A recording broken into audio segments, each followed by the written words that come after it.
सभी को जय भीम। प्रातःकाल की गुड मॉर्निंग। आज मैं आपको बताऊंगा 100 डायल के बारे में। पहले कभी इसको बोलते थे 100 डायल, यानी कि 100 नंबर, जिसको बाद में अब बोला जाता है 112 नंबर। ये इतनी बड़ी सेवा है कि ऑल इंडिया में ही काम करती है।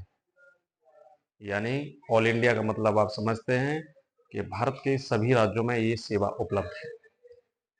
ये इतनी बड़ी सेवा है कि इसको लेकर विभिन्न स्तरों पर इसकी सराहनीयता भी रहती है, क्योंकि जितनी जल्दी क्विक एक्शन इसके जरिए किया जाता है। किसी भी घटना स्थल पर अगर पहुंचना हो तो थाना स्तर से पहले ये पुलिस जो है, दूरियां ज्यादा हो सकती हैं।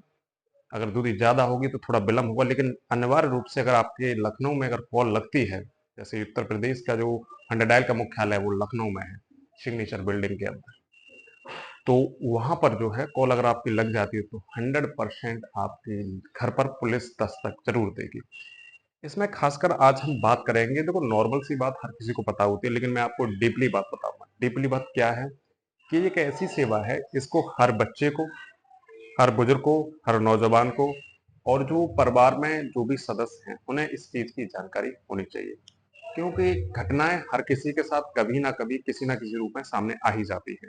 स्टूडेंट से हूँ, मान ले हम जानते हैं इसमें एक चीज है कि जैसे कि आप कहीं कहीं रास्ते में जा रहे हैं और रास्ते में जाने के बाद आपको ये महसूस होता है कि ये कृत्य जो है किसी बुजुर्ग के साथ कोई मारपीट कर रहा है, कोई बहन बेटी उसके साथ गलत अभद्र भाषा का प्रयोग कर रहा है, या कोई एक्सीडेंट ऐसा रास्ते में हो गया है कि वो व्यक्ति बेचारा तड़प रहा है, मर रहा है, कोई नहीं है, लेकिन आप उस रास्ते से गुजर के जा रहे हो।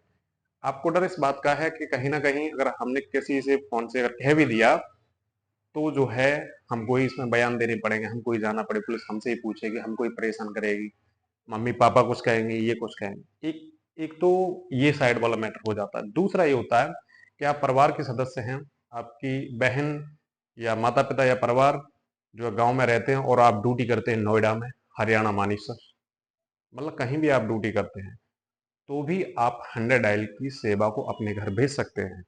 कहीं पड़ोसी से आपको जानकारी मिलती है कि भैया ऐसे ऐसे आपके घर में विवाद हो गया है, तो आप वहां से नोएडा से यहाँ आप तो सर नहीं सकते हैं, लेकिन आप अपने फोन के जरिए पुलिस को भेज सकते हैं। इसमें एक स्पष्ट आपको मैं बात बताता हूँ, इसमें कॉल्स आपकी इनकमिंग सेवा ना होते हुए भी आउटगोइंग इनकमिंग सेवा भी आपकी बंद है, फिर भी आपके नंबर से 112 की सेवा लग जाएगी।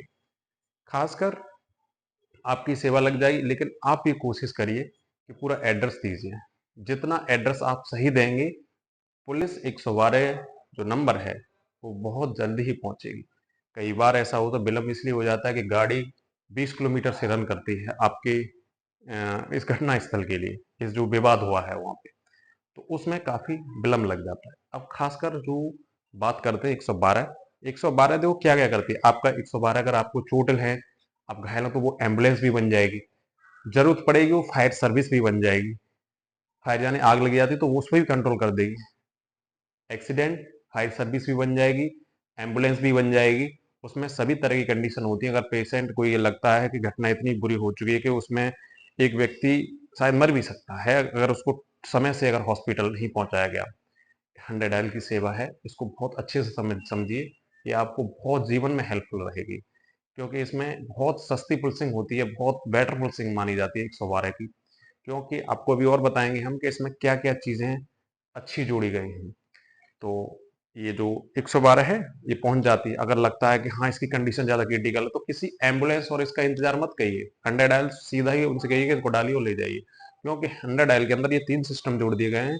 जैसे ही गाड़ी में वो बन जाता है, पेशेंट को रख रख लिया जाता है, गाड़ी तुरंत एम्बुलेंस का रोल ले लेने लगती है। फास्ट मूवमेंट होके नजदीकी सीएससी यानी सामुदायिक स्वास्थ्य केंद्र जो होता है, वहां उस पेशेंट को दाखिल कर दिया जाता है। उसके दाखिल करने के बाद जो है आपकी थाने की कागजी कार्रवाई भी उनके जरिए छोटे रूप से संपन्न हो जाती है 100 डायल से। वही खुद फोन कर देते हैं, थाने के सिपाही आते हैं, उनको एक प्रार्थना पत्र वहां देके थाने दे आइए, आपकी कार्रवाई होती रहेगी। दूसरी बात, कार्रवाई चलती रहेंगी, लेकिन मेन बात को समझिए। आपको रास्ते में है और आपको लगता है भाई ये झगड़ा हो रहा है, अब झगड़ा तो हो रहा है, अगर हम कह देंगे तो पुलिस हमको पूछेगी, हमको पूछेगी तो परेशान करेगी, तो आप एक काम करिए। आपके अंदर कोई ऐसी घटना आपको रास्ते में या कहीं अनजान या कोई परिचित व्यक्ति बताता है जो ये लगता है कि वास्तव में ये घटना हो रही है, और मैं इसमें सामने फेस नहीं कर सकता हूँ, मतलब उसके डायरेक्ट मैं उसकी मदद नहीं कर सकता हूँ। आप बैक दरवाजे से भी उसकी मदद कर सकते हैं। वो ऐसे मदद कर सकते हैं कि आप अपना फ़ोन उठाइए और मुख्यालय के लिए जहाँ जाता है कॉल, वो कहेंगे आपसे इतना नंबर दबा दीजिए, उतना नंबर दबाने के बाद आपकी उस मुख्यालय में बात होगी। वो मैडम हो या सर हो, कोई भी हो, वो आपकी बात सुनेंगे। आप अपनी समस्या को बता दीजिए कि ऐसे-ऐसे मेरा भाई ऐसे इस तरीके से इनको मारपीट करता है, या मम्मी-पापा को परेशान करता है, या मेरे दामाद मेरी बहन के साथ इस तरीके से मारपीट करते हैं, या ये व्यक्ति इस तरीके से एक्सीडेंट इसका हो गया, ये इस तरीके से पड़े हुए हैं, या कोई भी एनी समस्या हो आपकी। रास्ते में कोई व्यक्ति जा रहे हैं, कोई नहीं है, ये इनको बहुत काफ़ी भयंकर चोट लगी है, ऐसे-ऐसे सूचना आपको मुख्यालय आपने दे दी। ठीक है। वहाँ एक शब्द जोड़ दिए कि मेरी पहचान गोपनीय रखी जाए। मेरी पहचान गोपनीय, आपका नाम, आपका नंबर गोपनीय रखा जाएगा।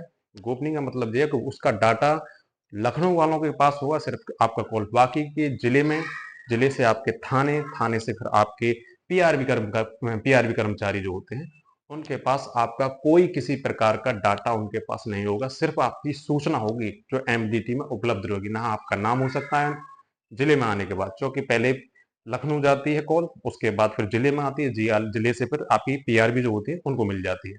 थाने में सेट के जरिए पता चल जाती है कि गाड़ी वहां पर रन कर रही है 100 डायल की। दूसरी बात, आपने सूचना बता दी, एड्रेस ठीक बताइएगा, गाड़ी वहां पहुंच जाएगी, पीड़ित की मदद हो जाएगी। जैसे कोई घायल होगा तो आपने फोन कर दिया तो पीड़ित वहां से पहुंच जाएगा। कई बार ये चीज देखी जाती है कि सामने कहीं एक्सीडेंट होता है और कोई ना कोई, कोई भी स्टूडेंट होते हैं, कोई बुजुर्ग होते हैं, किसी परिवार के सदस्य होते हैं, वो इस उम्मीद से मदद नहीं कर पाते हैं कि पुलिस हमको उसमें पकड़ेगी।